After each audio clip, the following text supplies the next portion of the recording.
Hello, Marco. So you're here because you know about a lot about about Roald Dahl. So I have a question. What is the lesson in the BFG? The lesson in the BFG is it is okay to be different. Because, for example, in the book, the BFG with the other giants, he wouldn't eat people because he was loyal and he refused to eat them. So instead, he ate repulsive snozzcumbers. And he was nicer than the other giants because the other giants, if they found a human being, they gobbled them up super quickly. And the BFG, he wouldn't even dare to steal a child from their bedroom unless they saw him. And the BFG, compared to the other giants, the BFG had a much better ending in the end because if you compare the two, the BFG, he did not eat people, and then he got a ginormous mansion and what he's wanted all his life, a great big elephant. And the other giants, they did eat people, and that led them to be thrown into a really big hole.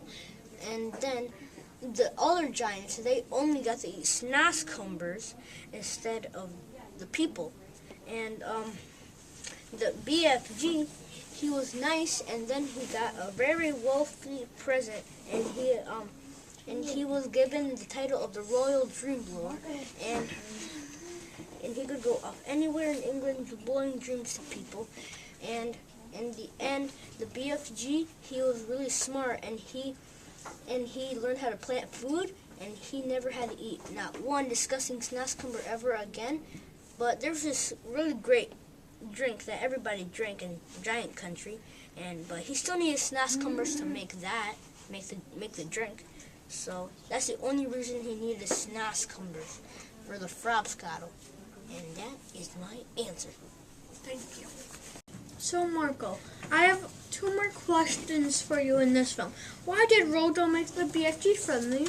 Roald Dahl made the BFG friendly because if the BFG was mean like the other giants, the BFG couldn't help anybody, and Sophie would have been eaten, and she couldn't do anything about anything. And if the other giants were still roaming about, less people would be in the world. So the BFG needs to be friendly, or else Sophie wouldn't be alive, and there would be no hope for anybody that would be eaten. And that's it. So my other question for you is, what is the climax in the BFG? The climax in the BFG is when all the army and the air force of the Queen of England and the BFG and Sophie go to Giant Country to capture all of the 9 brutes. And that when they have all of them besides one, he wakes up and grabs one of the men. And then Sophie, she had a nice little fancy thing that Queen gave her, and she stuck it in. It was 3 inches long. She stuck it into the giant's back heel, and then he fell to the floor. He dropped the soldier, and then this was an opportunity for the BFG to tie him up with the chains and the rope.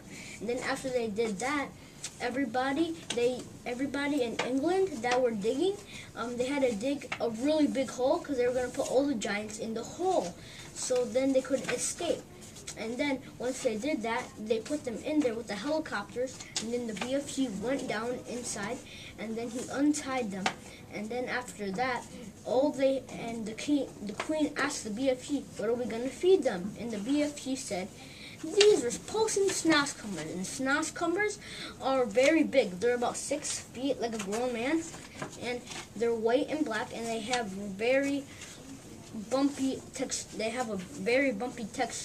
on the outside, and that's what they fed him on. And nobody ever disappeared ever again, besides one time in the book when 2 men drank too much beer for lunch, and then they fell into the hole. They climbed over the fence into the hole, and then, well, the giants ate them.